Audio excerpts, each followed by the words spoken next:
The first question.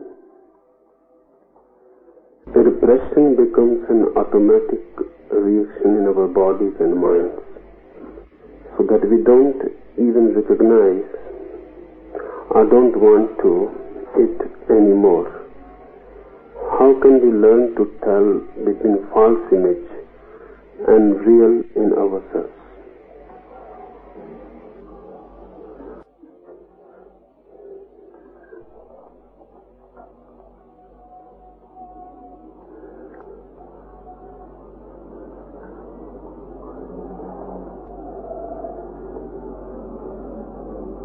Many things have to be understood. One, all your faces are false. You don't have any real face.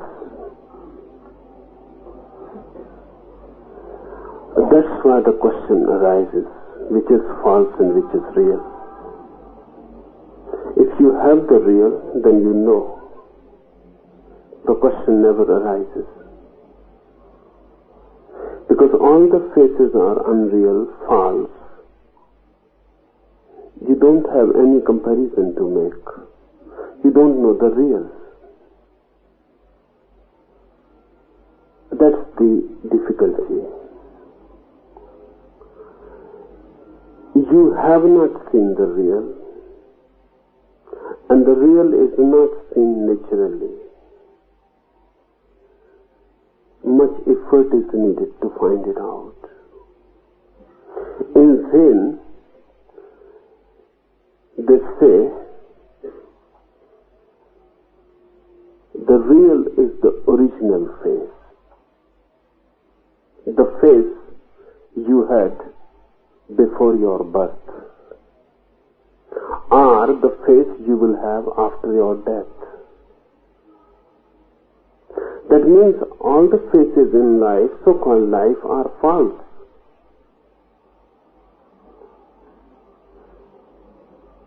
How to find it out? What is the real face?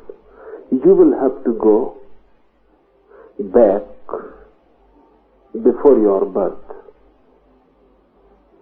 That's the only way to find out the real face. Because the moment you are born, you have started being false. You have started being false because it pays to be false. The child is born and he has started to be a politician. The moment he is related to the world, to the parents, to the family, he is in politics. And now he has to take care about his faces. He will smile as a bribery.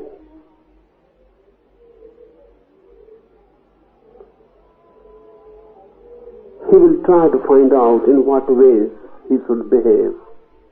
So he is accepted more, loved more, appreciated more.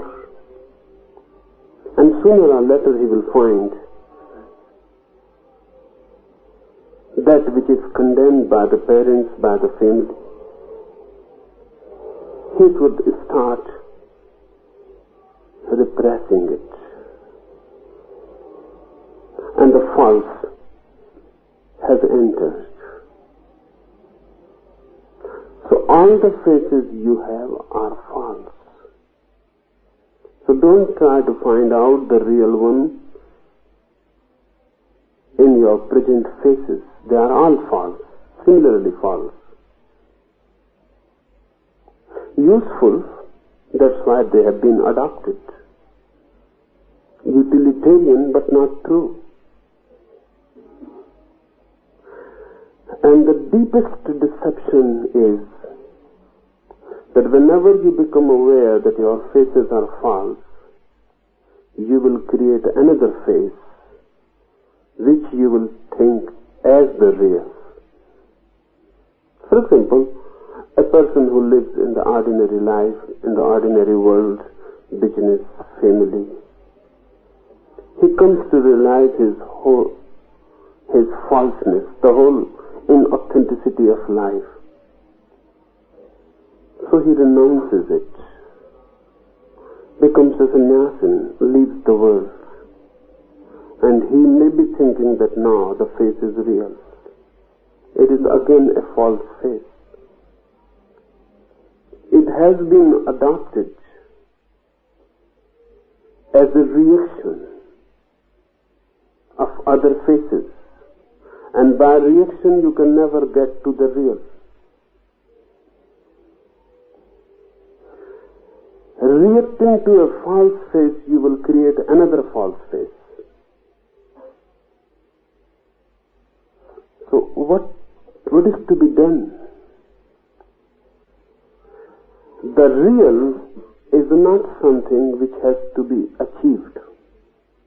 The false is your achievement. The real is not to be something achieved. It is not something to be cultivated. It is something to be discovered. It is already there. You need not try to attain it, because your any effort will lead to some other false face. For a false face, effort is needed. It has to be cultivated. For the real face, you have not to do anything. It is already there.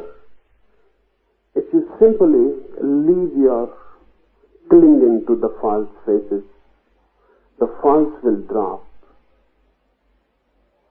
and that which is real will remain. When you have nothing to drop, when only that which cannot be dropped is there, you will come to realize what is real.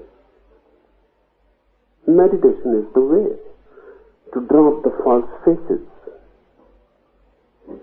That's why so much insistence to be thoughtless, because without thought you cannot create a false face. In a thoughtless state of awareness, you will be real, because it is thought basically which creates false faces and masks. When there is no thought, there can be no face. You will be faceless or with the real face, and both mean the same.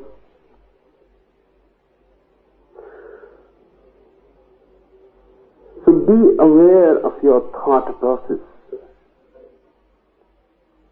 Don't fight with it, don't repress it.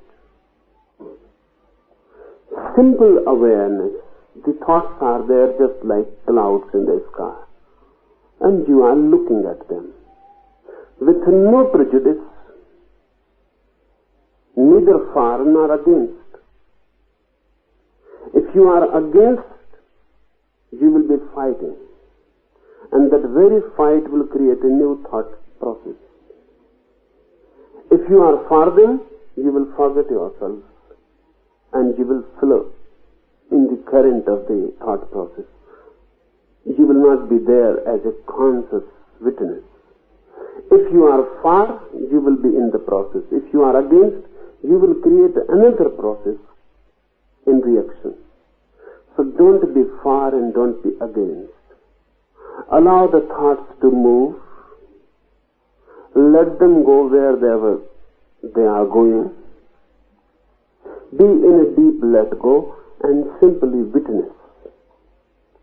Whatsoever is passing, witness. Don't judge.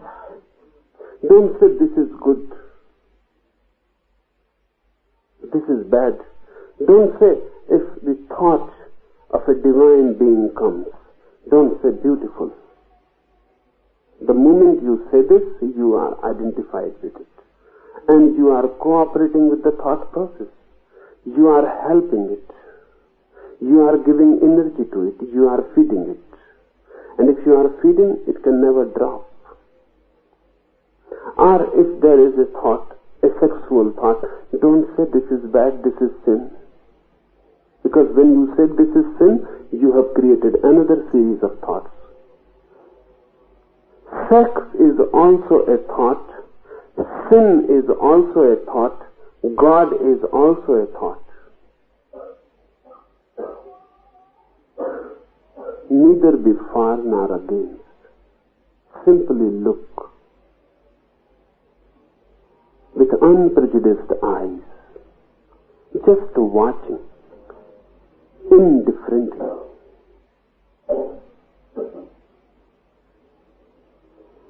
This will take time, because our mind is so much occupied with notions that it is very difficult.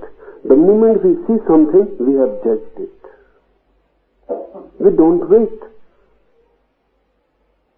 Not a single moment's gap. You see a flower and you have already said it is beautiful. In the very seeing, the interpretation comes in. So you will have to be constantly aware to drop this mechanical habit of judging. You see a face and you have already judged. Ugly, good, bad, or anything else. This judgment has become so deep-rooted that we cannot see anything simply. The mind enters immediately. It becomes an interpretation. It is not a simple vision. It becomes interpretation.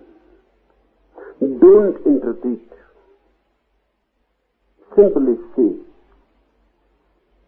Sit down in a relaxed posture or lie down. Close your eyes and allow your thoughts to move. If you say bad, if you condemn, then you start repressing them. Then you are not allowing them to move independently. That's why so much need of dreams. Because whatsoever you are repressing in the day, you will have to release it in the night. Because that repressed goes on forcing expression. It needs expression. So whatsoever you repress, you dream. Dreams are cathartic. Now, the modern sleep research says that you can be deprived of sleep and nothing much harm will result. But you cannot be deprived of your dreams. The old idea that sleep is very necessary have been found false. Instead of sleep, dreams are very necessary. And sleep is necessary only because you cannot dream without sleep. They have developed techniques, and now it can be judged from the outside whether you are dreaming or simply asleep.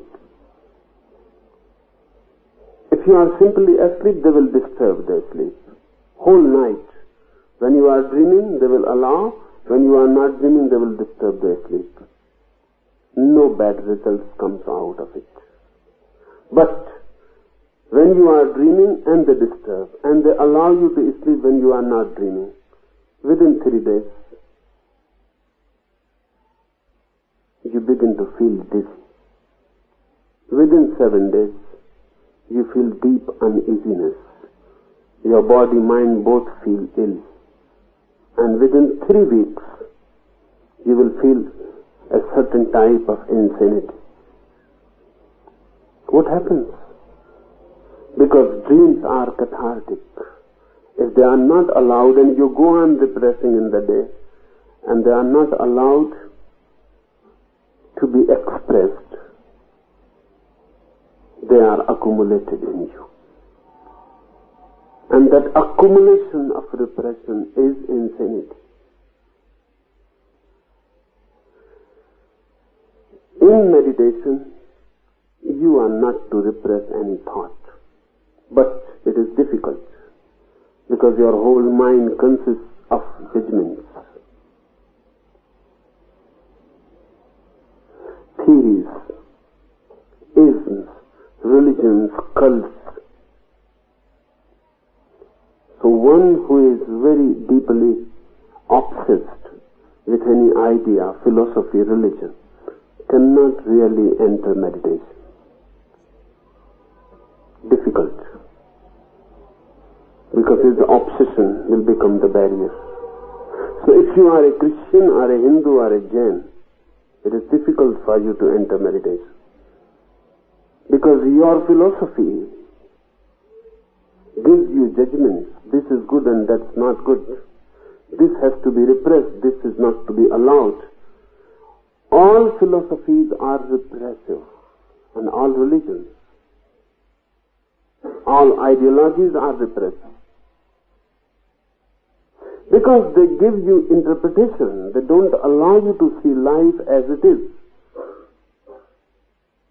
They force interpretations over it.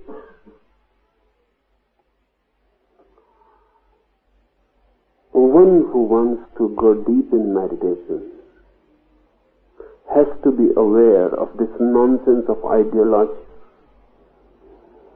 Just be a simple man with no philosophy, with no attitude towards life. Just be a seeker, one who is in inquiry, deep inquiry to know what life is. Don't force any ideology over and above it. It will be very easy then to move into meditation. Because of this, the greatest meditator the world has ever known, Gautam Buddha, insisted that no ideology is needed, no philosophy is needed, no concepts about life are needed. Whether God is or is not is meaningless, irrelevant. Whether moksha exists or not is meaningless. Whether your soul is immortal or not is meaningless.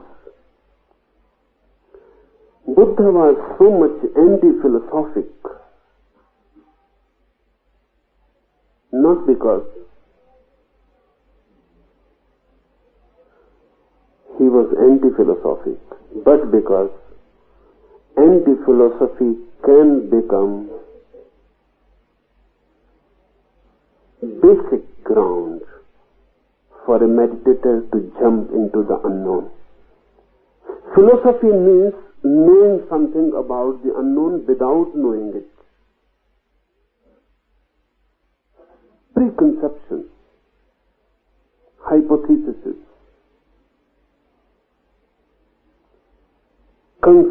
man-constructed ideologies. This is to be remembered as a very foundational fact. Don't judge, let the mind flow easily. As the river flows, let the mind flow. You be just sitting on the bank, watching. And this watching should be pure, without any interpretation. Sooner or later, when the water has flown, when the repressed ideas have moved, you will find gaps coming. A thought will go, and another thought will not be coming, and there will be a gap, an interval. In that interval, nothingness happens. In that interval, you will have the first glimpse of your real face, or the original face. Because when there is no thought, there is no society. When there is no thought, there is no other. When there is no other, no society, you need not have any face. Thoughtlessness is facelessness. In that interval, when one thought has gone and another has not appeared, in that interval, for the first time, you know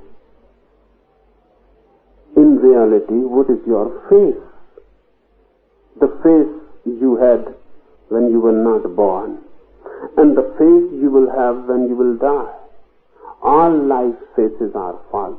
And once you know this real face, once you feel this inner nature, Buddhists call Buddha Swabhava, the nature of the inner Buddha. When you come to feel this inner nature, even once, a single glimpse, and you will be a different man. Because now you will constantly know what is false and what is real. Now you have the criterion. Now you can compare. And there will be no need to ask what is real and what is unreal. The question comes only because you don't know what is real. And whatsoever you know is all unreal. Only through meditation you will be able to learn what is false image and what is a real, authentic face. Of course, the mind is automatic, and whatsoever you have done has become mechanical. How to break this mechanicalness?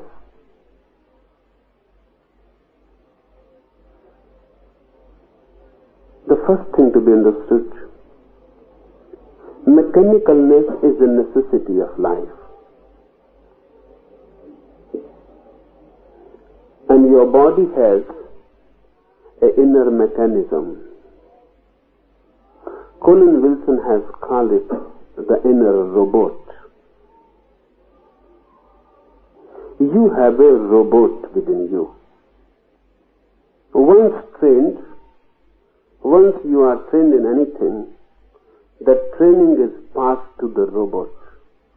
You can call it memory, you can call it mind, anything.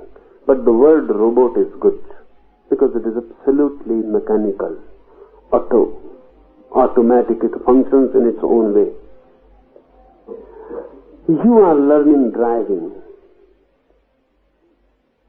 When you are learning, while learning, you will have to be aware, alert. The danger is there. You don't know how to drive. Anything can happen. You will be alert. That's why learning is so painful. One has to be alert constantly. When you have learned driving, the learning has been given to the robot part of your mind.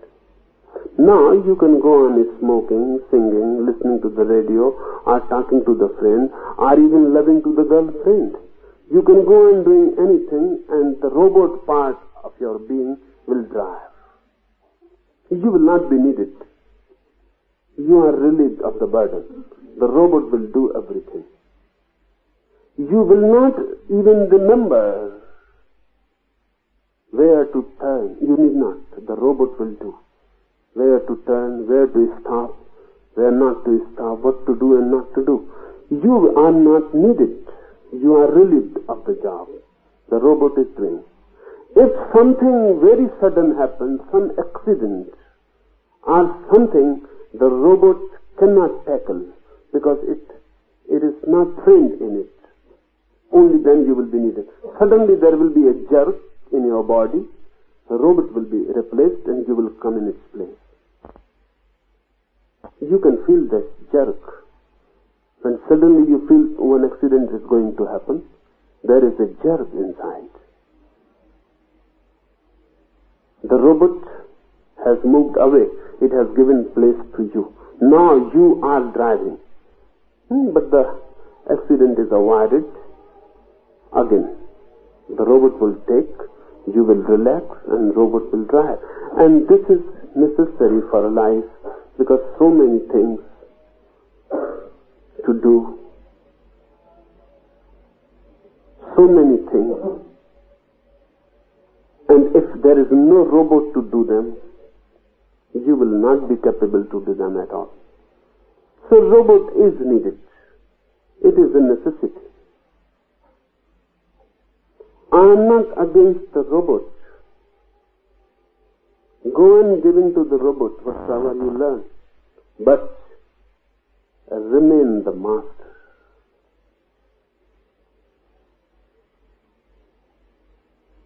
Don't allow the robot to become the master. That's the problem. The robot will try, because the robot will become more efficient than you. Sooner or later, the robot will try to be the master.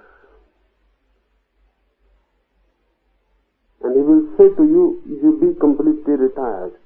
You are not needed. I can do things more efficiently. Remain the master. So what can be done to remain the master of the robot? One thing, and only one thing, is possible, and that is, sometimes, without any danger, take reins in your hands. Sometimes, without any danger, take reins in your hands. Tell the robot to relax, come in the seat, drive the car. Without any danger. Because in danger, again it is automatic. The jerk and the replacement of the robot by you is automatic. You are driving, suddenly, with no necessity, tell the robot to relax, you come in the seat and drive the car.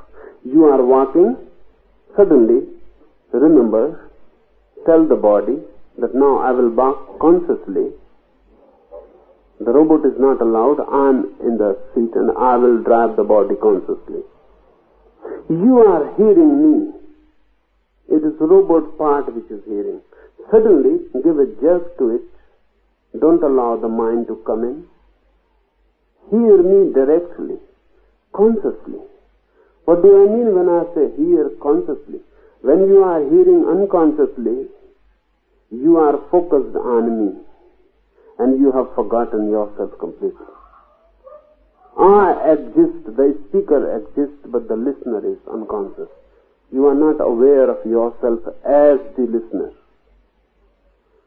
When I say take the reins in your hand, I mean be aware of 2 points, the speaker and the listener. And if you are aware of 2 points, the speaker and the listener, you have become the third, the witness. This witnessing will help you to remain the master. And if you are the master, your robot cannot disturb your life. It is disturbing your life. Your total life has become a mess because of this robot. It helps, it is efficient, so it goes on taking everything from you. Even those things which should not be given to it. You have fallen in love. It is beautiful in the beginning because it is not given to the robot yet. You are learning.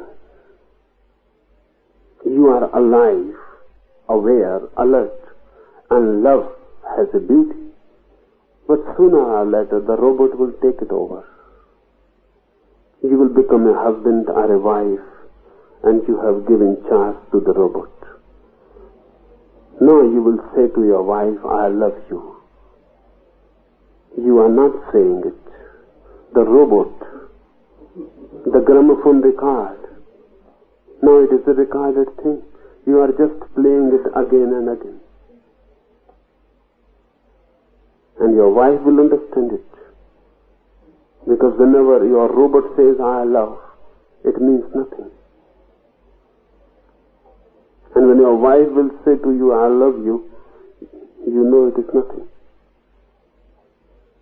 Because a sentence given by a gramophone record only creates noise. It makes no sense. There is no sense in it. Then you will do everything and you are not doing it. Then love becomes a burden. One even wants to escape from love.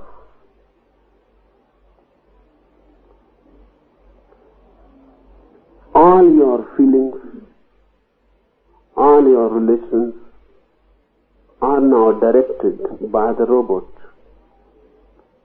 That's why sometimes you insist not to do a certain thing, but the robot insists to do it, because the robot is trained in it, and you are always a failure, and the robot succeeds. You say, I am not going to be angry again. But your saying is meaningless, because the robot is trained, and the training is long. And just a sentence in the mind that I am not going to be angry again will not make any effect on it. It is a long trained thing.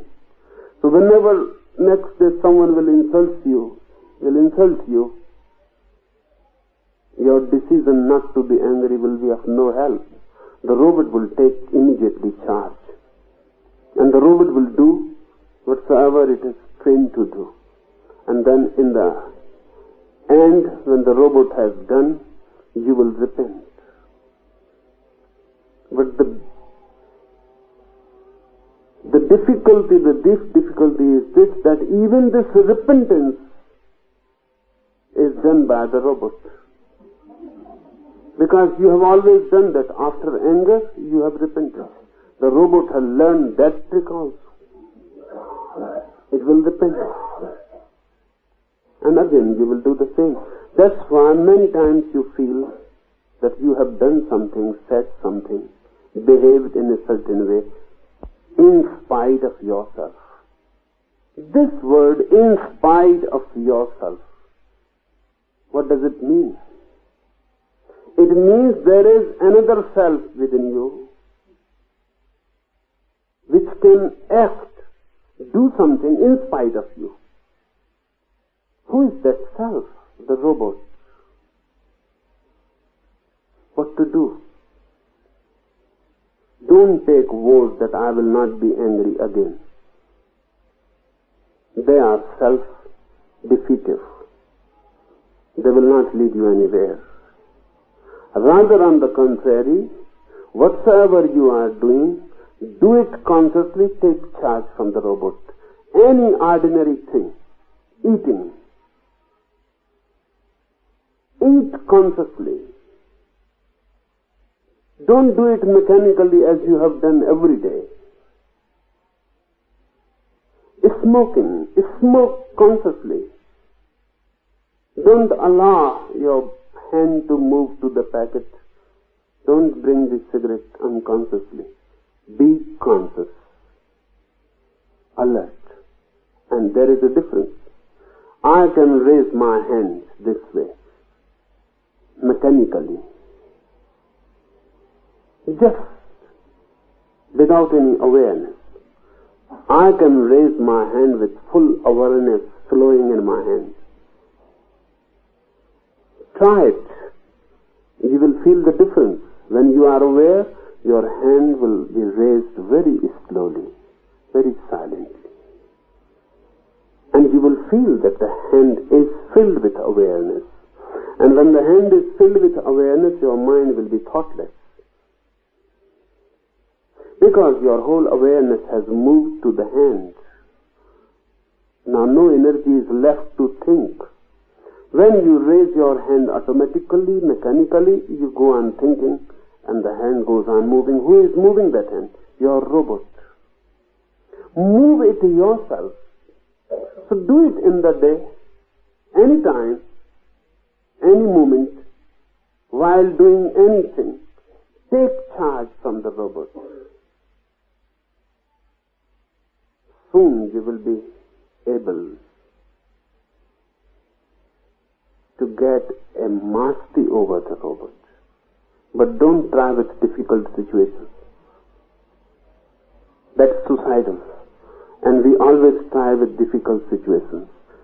And because of difficult situations, you can never win. Start with simple situations where even if you are not so efficient, no harm is going to result. For example, we always try with difficult situations. One man thinks, I'm not going to angry. Anger is a very difficult situation. the robot will not leave it to you. And it is better that the robot should do it because he knows more than you.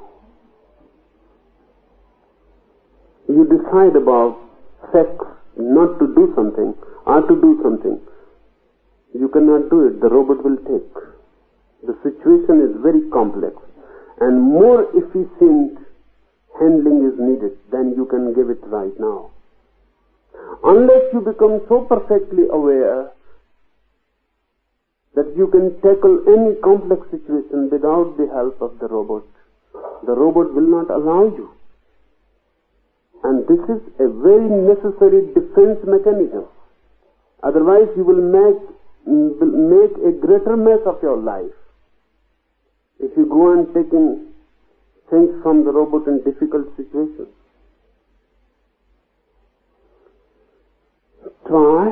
Start with simple things. Walking. Try with it. There is no harm. You can say to the robot, there is going to be no harm. I'm just walking. Taking a walk. And I'm not going anywhere. Just walking. So there is no need of you. I can be non-efficient. And then be aware and walk slowly. Be filled with awareness in your whole body. When one feet moves, move with it. When one feet leaves the ground, leave ground with it. When other feet touches the ground, touch the ground with it. Be perfectly aware. Don't do anything else with the mind. Just turn the whole mind into awareness. It will be difficult because the robot will interfere continuously. Every moment the robot will try, what are you doing? I can do it better than you. And he can do it better. So try it in non-serious things, non-complex things, simple things.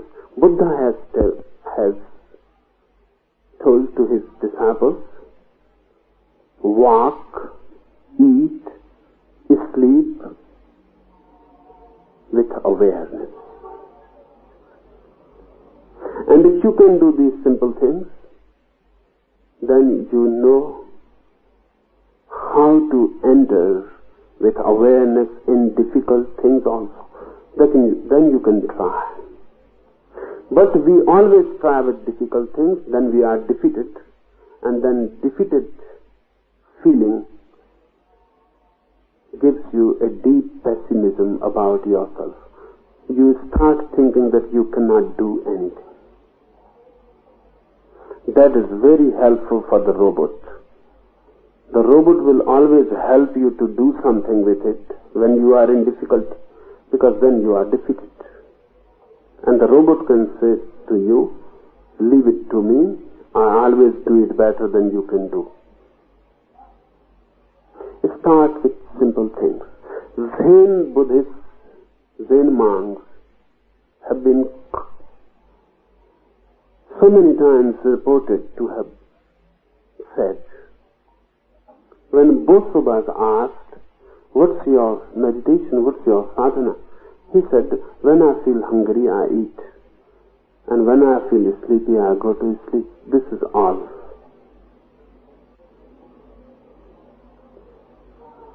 The man who was asking, he said, but this we all do. So what is special in it? Boso repeated again. He said, when I feel hungry, I eat. And when I feel sleepy, I sleep. And that's the difference. When you feel hungry, your robot eats. When you feel sleepy, your robot sleeps. Boso said, I. And that's the difference. If you become more aware with your day-to-day work, ordinary life, the awareness will grow. And with that awareness, you will not be just a mechanical thing. For the first time you will become a person. You are not. And a person has a face, and a mechanical thing has many masks, no face. If you are a person alive, alert, aware, you can have an authentic existence. You are just a mechanical device. You cannot have any authentic existence. Each moment will change you. Each situation will change you. You will be just a floating thing with no inner core, with no inner being. Awareness gives you the inner presence. Without it, you feel that you are, but you are not. Someone asked Buddha that I want to serve humanity. Tell me how I can serve. Buddha looked that man very deeply, penetratingly, with deep compassion. And then he said, but where are you? Who will serve the humanity? You are not yet. First be. And when you are, you need not ask me. When you are, you will do something which happens to you, worth doing. Gurdjieff continuously insisted, because everyone comes with the notion that he is. Already he is.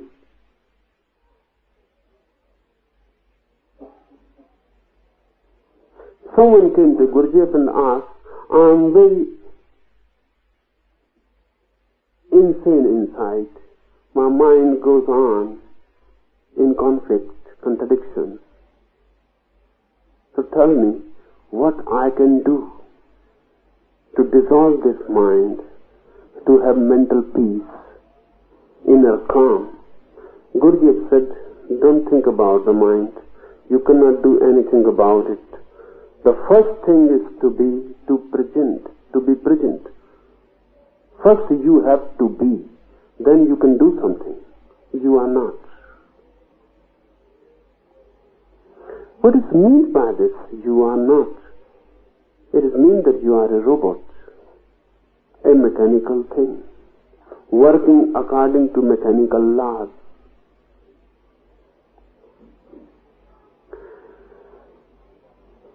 Start being alert. Join awareness with anything you are doing. And start with simple things. The second question,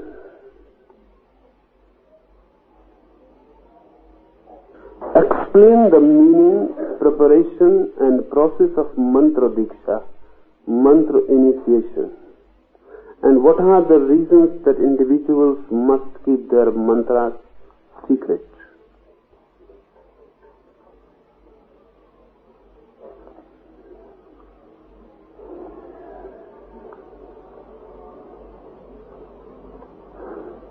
First, try to understand what initiation is.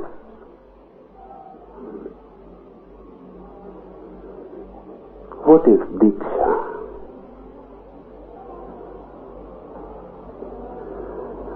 It is a deep communion, a deep transfer of energy from the master to the disciple. Energy always flows downwards. Every energy flows downwards, just like water flowing downwards. The master, one who has attained, one who has known, one who has become, is the highest peak possible of energy, of purest energy, at the Everest of energy. This energy can flow downwards to anyone who is receptive, humble, surrendered. Because the surrendered attitude, the receptive attitude, deep humbleness to receive will be needed. Otherwise, you yourself are a peak. You are not a valley, and the energy cannot flow downwards to you. You are a different sort of peak, the peak of ego, not of energy, not of being, not of bliss, not of consciousness. You are a density of ego, of I-ness. You are a peak. With this peak, no initiation is possible. Ego is the barrier,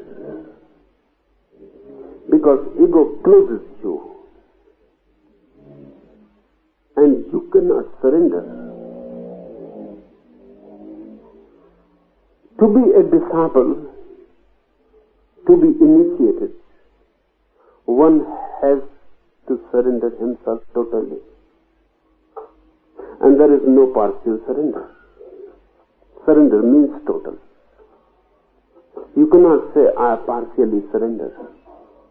It makes no sense. You are still there with your ego. Ego has to be surrendered. And when you surrender the ego, you become receptive, open.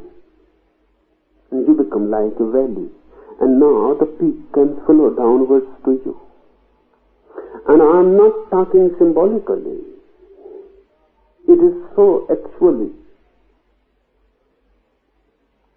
Have you been ever in love?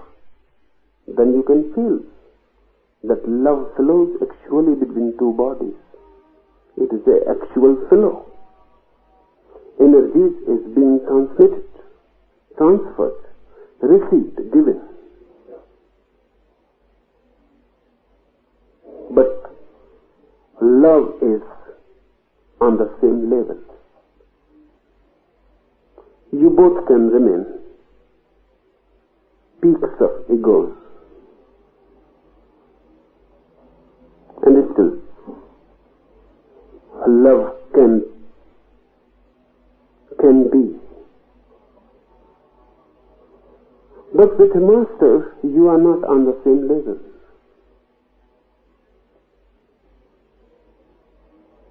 And if you try to be on the same level, initiation becomes impossible. Love is possible. Initiation becomes impossible. Initiation is possible only when you are on a low level. Just humble, surrendered, open to receive. The disciple is feminine, just womb-like, passive to receive.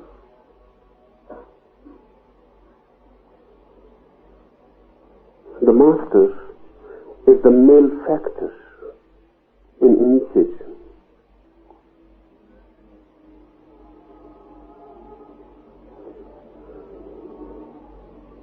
This secret of initiation is now completely lost. Because the more we are educated, the more civilized, the more cultured, the more egoist we become. And now to surrender has become very, very impossible. It has always been difficult, but now it is impossible.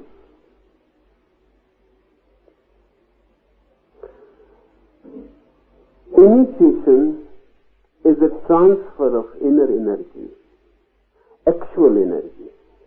And the Master can enter in you and can transform you if you are ready and receptive. But then deep trust is needed. More trust than in love is needed. Because you don't know what is going to happen. You are completely in the dark. Only the Master knows what is going to happen. And what he is doing, he knows, you cannot know. And there are things which cannot be said, that what is going to happen. Because with human mind, there are many problems. One problem is this, that if something is said before it happens, it will change the happening. It cannot be said. So many things the Master cannot say to you. He can do them to you, but he cannot say them to you. That doing is initiation. He actually moves in you, in your body, in your mind, cleanses you, changes you. The only thing required is your total trust. Because without it, there is no opening and he cannot enter you. Your doors are closed. You are always defending yourself. Life is a struggle for to survive. This struggle gives you a closing. You are closed, afraid. You are afraid to be vulnerable. Someone may enter, someone may do something in you, so you shrink yourself, remain closed, just hiding behind, constantly defending. In initiation, you have to lose this defense. This armor of defense has to be thrown. You become vulnerable. And the Master can enter you now. For example, it is just like a deep love act.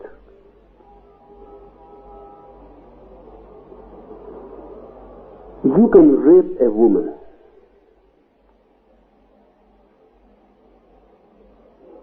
But you cannot rape a disciple. You can rape a woman because it is a bodily rape, and the body can be raped and entered without the assent, without the will of the woman. You can rape. It is a forced thing, and body is material. Things can be forced on it. Something just like this happens in initiation. The Master enters your spirit, not your body. Unless you are ready and receiving, the entrance is not possible. A disciple cannot be raped because it is not a bodily question. It is a question of spirit. And you cannot force entry into a spirit. No violence is possible with his spirit. So when the disciple is ready and open, just like a loving woman, inviting and receptive, ready, in a deep let go, only then the Master can enter and work. And centuries of work can be done in moments. You may not be able to do in many lives certain things which can be done in a moment. But then you have to be vulnerable, totally trusting. You don't know what is going to happen and what he will do inside you. A woman is afraid because sexual act is a journey for her into the unknown. Unless she loves the man, is ready to suffer, is ready to carry the burden of a child, 9 months carrying the burden of a child, and then to a life commitment. Unless she is deeply in love, she will not allow the man to enter her body. Because it is not simply her body, it is her whole life. When she is in deep love, then she is ready to suffer, to sacrifice. And to sacrifice and suffer in deep love is blissful. But deeper is the problem with the disciples. It is not a question only of a physical birth of a new child. It is his rebirth. He himself is going to be born. He will die in a certain sense, and he will be born in a certain different sense. And this is possible if the master enters him. But the master cannot force it. No force is possible. Only the disciple can invite it, and that's the problem. A very great problem in spiritual discipleship. Because the disciple goes on defending himself or herself, goes on creating more and more armor around him. He behaves with his master in the same way he would behave with anyone in the world. The same defense mechanism goes on working. And then unnecessarily time is wasted, energy is wasted, and the movement is delayed, which can happen right now. But this is nature. And sometimes, even with great masters, disciples have missed the charm.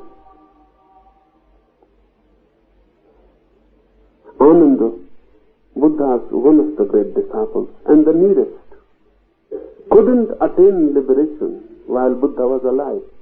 And Buddha was with Anand for 40 years. And Anand couldn't attain.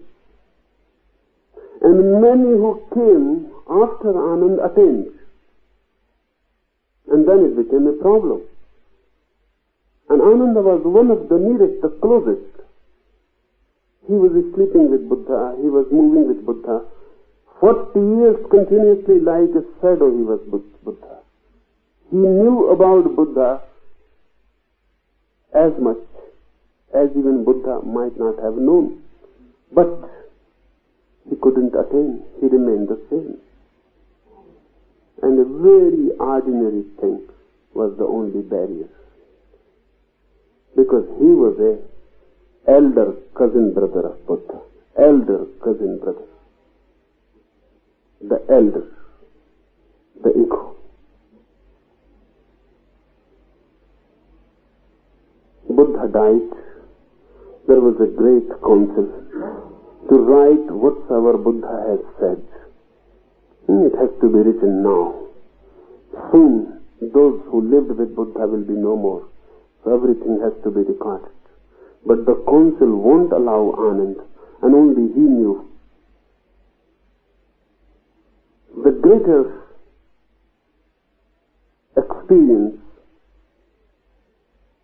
statements of Buddha, his life, his biography, was known to Ananda. No one knew so much. But the council decided that Ananda cannot be allowed because he is still unenlightened. And we cannot record his sayings because you cannot believe an ignorant man. He will not deceive. But with an ignorant man, nothing is reliable. He may think that this happened and he may relate it authentically as far as he knows, but he is a man who is not yet awakened. So in his sleep whatsoever he has seen and heard cannot be believed. So only those will regard who have become awakened. Ananda was weeping just outside the door. The door was closed.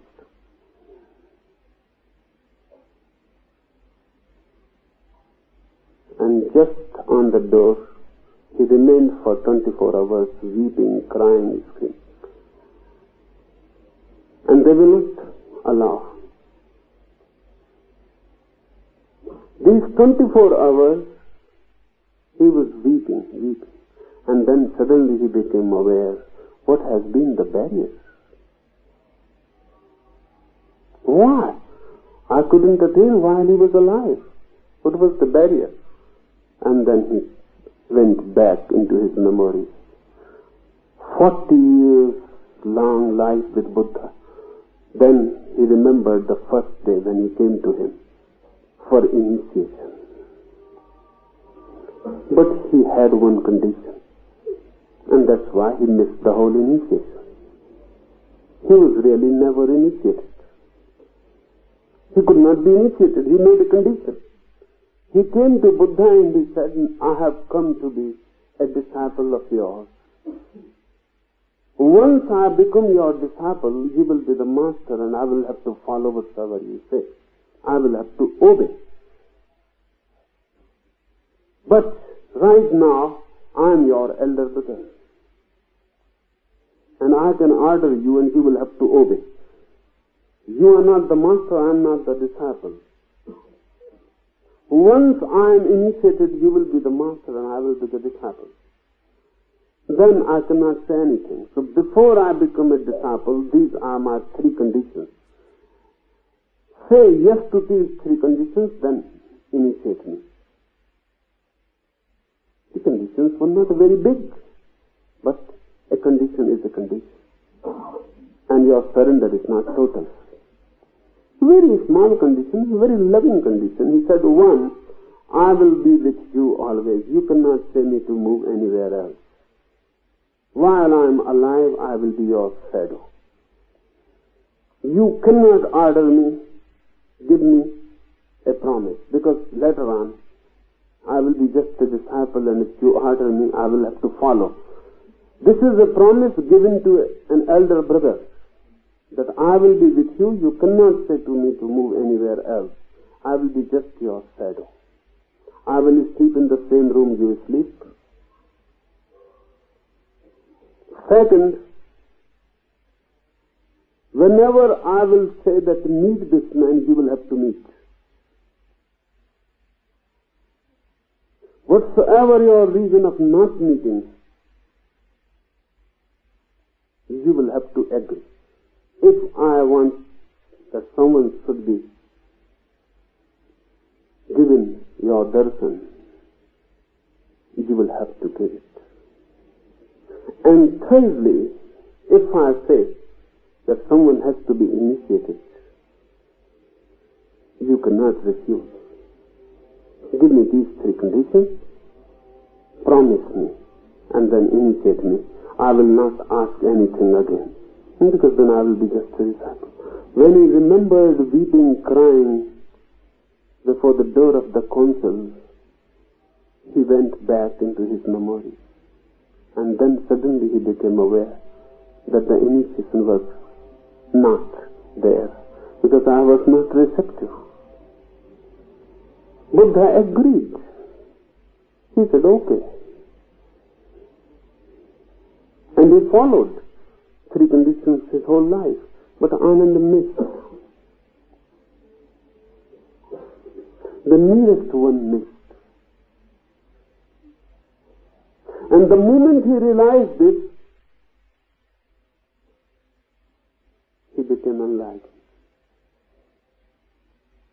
That which couldn't happen with Buddha happened when he was no more. He surrenders. If there is surrender, even an absent master can help you. If there is no surrender, even a present, alive master cannot help you. So in initiation, in any initiation, surrender is needed. And mantra initiation means when you have surrendered, the master will enter you, your body, your mind, your spirit. He will move in you to find out a sound for you. So whenever you chant that sound, you will be a different man in a different dimension. Mantra cannot be given unless you have surrendered totally. Because mantra giving means the master has entered you and felt the deep harmony, the inner music of your being. And then he gives a symbolic sound which is in harmony with your inner music. The moment you change that sound, you enter your inner music world. The inner harmony is entered. The sound is just a key. And a key cannot be given unless the lock is known. So I cannot give you a key unless I know what's your lock. Because a key is meaningful only when it can unlock. Any key will not do. And everyone is a particular lock. And you need a particular key. That's why mantras are to be kept secret. If you give your mantra to someone, he may try with it. That key will not suit that lock. And sometimes if you force a wrong key in a lock, you can destroy the lock. You can disturb the lock. You can so much disturb it that when even a right key is found, it may not work. That's why mantras are to be kept absolutely secret. They are not told to anyone.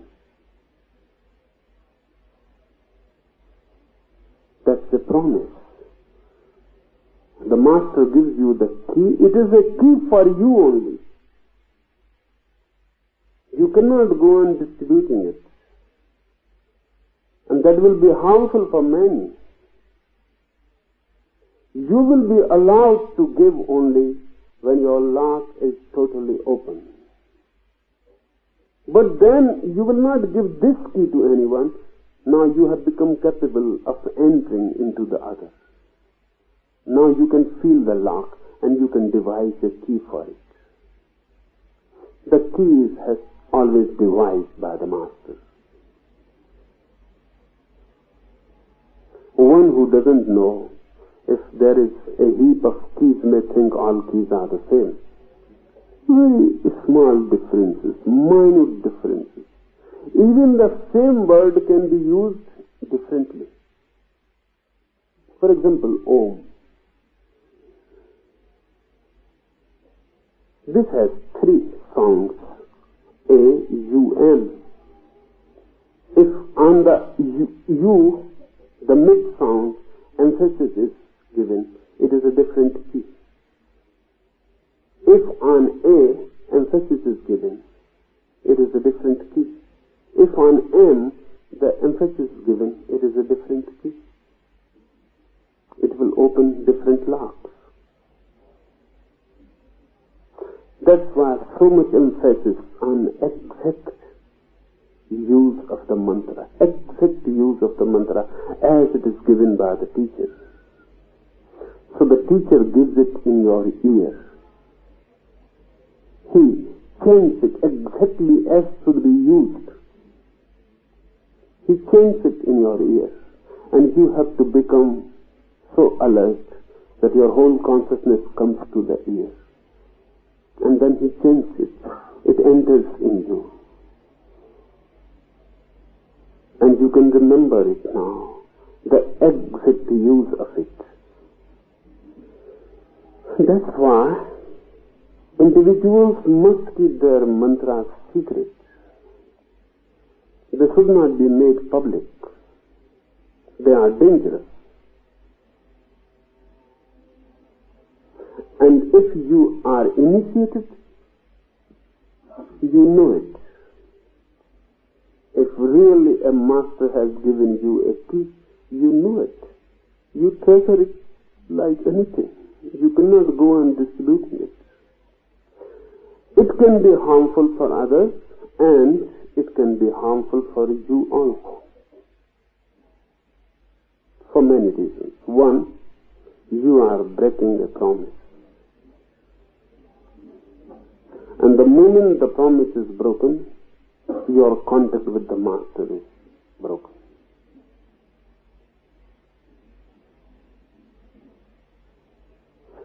You will not be again in contact with him. The promise kept is a constant contact.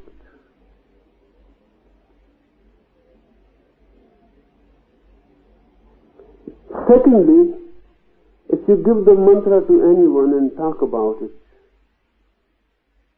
it comes to the surface of the mind. The deeper roots are broken. It becomes a gossip. Thirdly, if you can keep anything secret, the more you keep it secret, the deeper it goes. Bound to go deeper.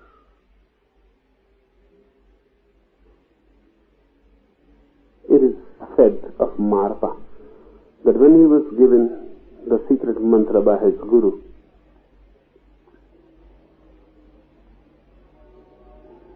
the promise was there that the mantra is absolutely secret.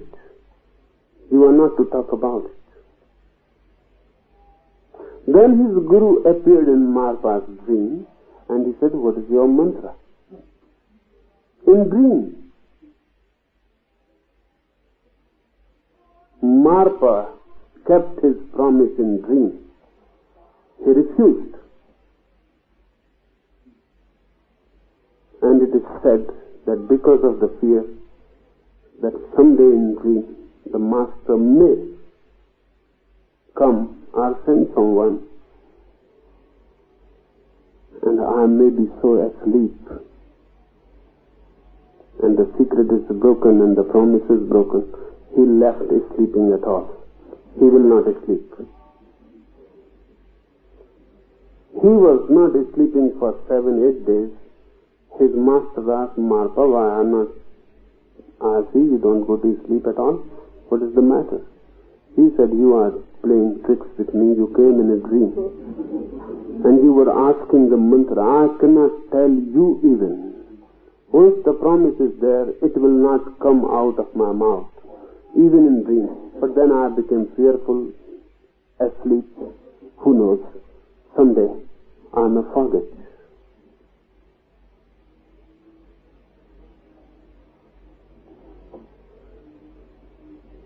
If you are so aware to keep the promise that even in dream you remember it, it is going deep.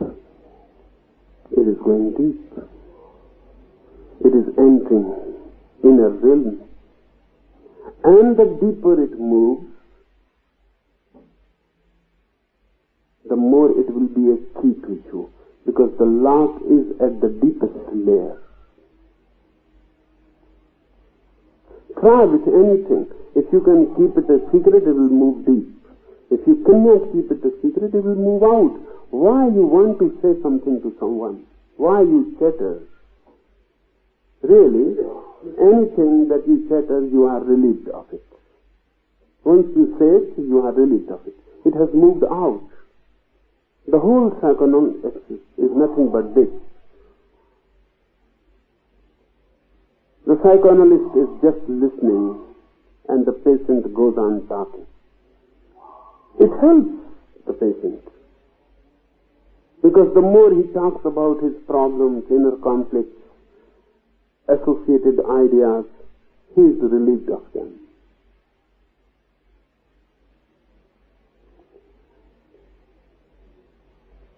The reverse happens when you can keep a thing secret.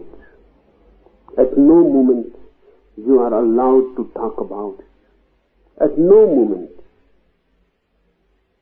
it will enter deep, and one day it will exactly hit the lung. One question more.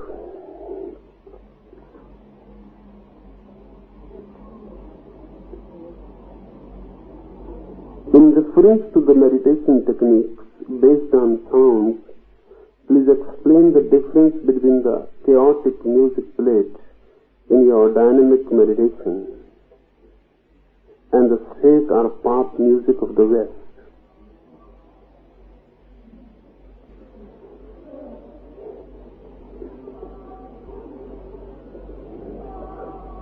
Your mind is in chaos. That chaos has to be brought out, to be acted out. Chaotic music can be helpful. So if you are meditating and chaotic music is played or chaotic dancing is there around, it will help your chaos to bring out. You will flow in it. You will become unafraid of expression. And this chaotic music will hit your chaotic mind within and will bring it out. It helps. Pop, jazz or other music, which are chaotic in a way, they also help something to come out. And that something is repressed sexuality. I am concerned with all your repressions.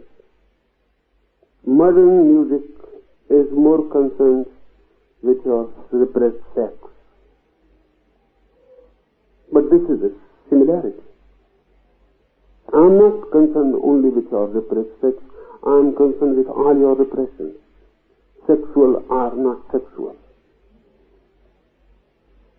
But pop music or other musics like that are so much influential in the West because of Christianity.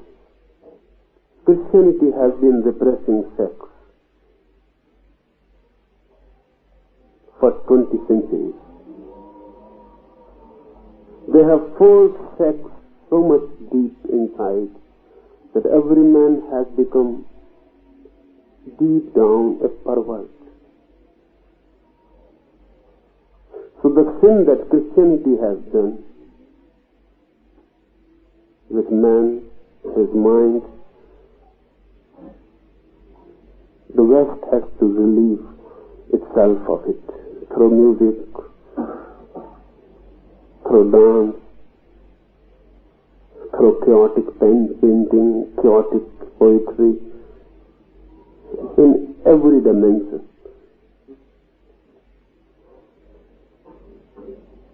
In the West, mind has to be completely free somehow from the whole long past of repressive centuries. In every way they are doing it. All that is influential today is chaotic. But sex is not the only thing. There are many other things also.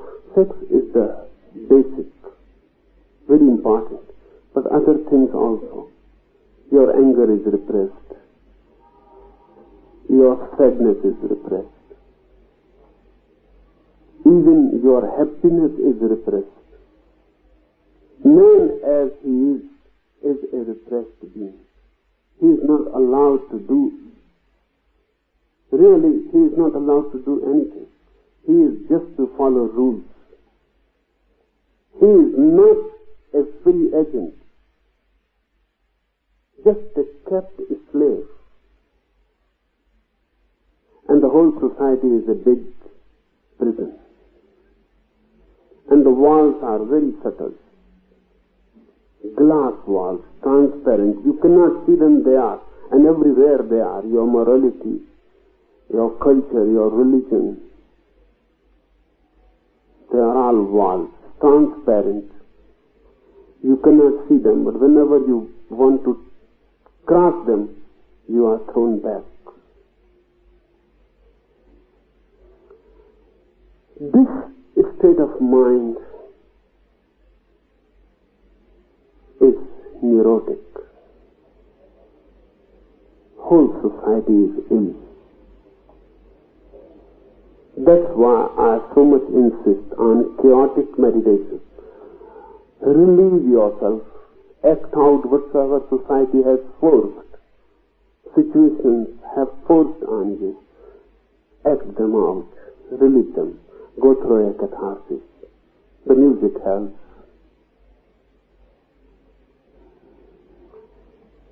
Once you can throw out everything that has been repressed in you, you will become natural again. You will be a child again. And with that child, many possibilities are open. With you, everything is closed.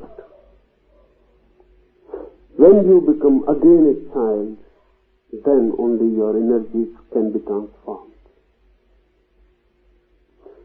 Then you are pure, innocent. And with that innocence and purity, transformation is possible. Perverted energies cannot be transformed. Natural, spontaneous energy is needed. That's why I insist so much on acting out things, so that you can throw the society out.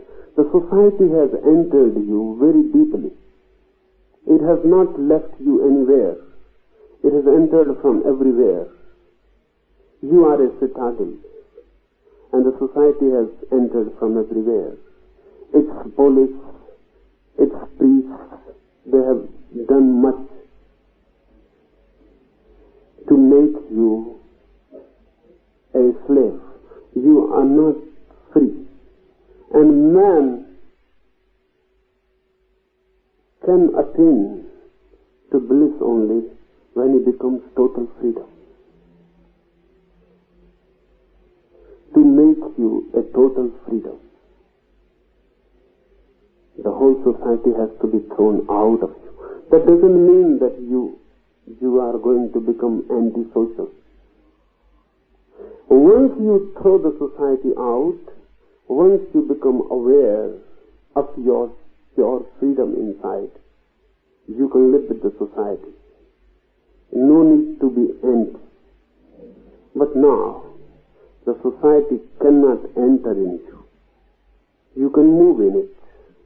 You can act in it. But now the whole thing becomes just a psychodrama. You are acting. Now the society cannot kill you, cannot make a slave of you. You are acting knowingly. Those who become antisocial simply so that they are still bound with the same society. All the antisocial movements in the West are reactionary, not revolutionary. You are reacting to the same society. You are related to the same society in a reverse manner. You are standing on your head, that's all. You are doing a Shirshasana. But you are the same man. Whatsoever the society is insisting, you are doing quite the contrary. But you are following the society still.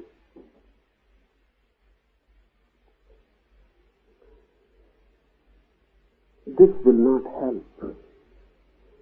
If you are anti, you will never be beyond this society. You are part of it. And if the society dies, you will die. Think of, in the West, what they call now the establishment. The society which is established. And the alternate societies of hippies or others. They exist as part of this establishment. If this establishment is dissolved, they will be nowhere. They cannot exist by themselves. They are just a reaction. You cannot create a society of hippies. Hippies can exist only as an alternate society with an establishment. Just a reaction. They cannot exist independently. So howsoever they may think that they are independent, they are not independent. They exist against the establishment. The establishment is their source, their life. Once the establishment is not there, they will be at a loss where to move and what to do. Whatsoever they are doing is given by the establishment. They go against it, but the directions, instructions are given by the establishment. If the establishment says short hair, you can be long hair. But if there is no establishment, then what to do? If the establishment says cleanliness, you can be dirty. But if there is no establishment and no fuss about cleanliness, you are nowhere. Establishment says this, you can do that, quite the against. But you follow the establishment. So anti-socials are not revolutionary, they are reactionary, part and product of the same society, those who have moved against it in bitterness. A meditator, a sannyasi, is not anti-society. He is beyond society. He is not against the establishment. He is neither for it, but he takes it non-seriously. He knows it is just a play. He moves in it like an actor.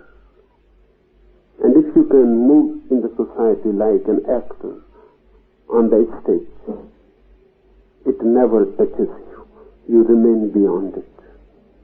So don't be for it, don't be against it. But how you can do it? You can do it only when you have thrown the society out of you. If it is there, then there are two paths open to you. Follow it or go against it. But you are bound to it. You are in bondage. One has to first clean oneself off society.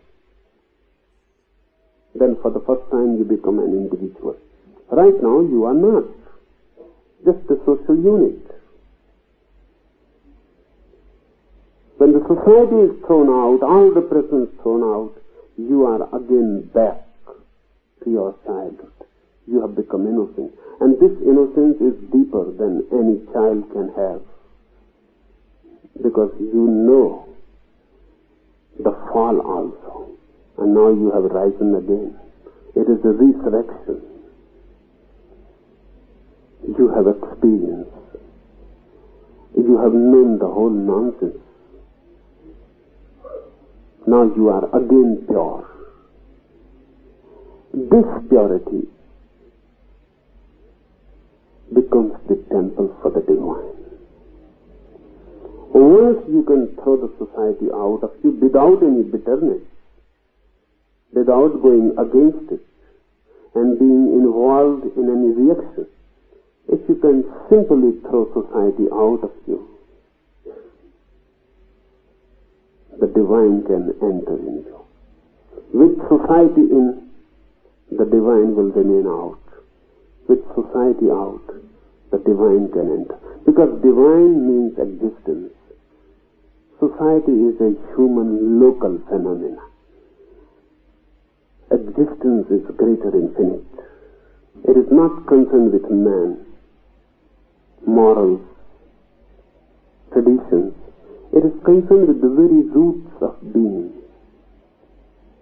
One has to be beyond society, not against, remember. And this chaotic method helps you. It is a catharsis. Enough for today.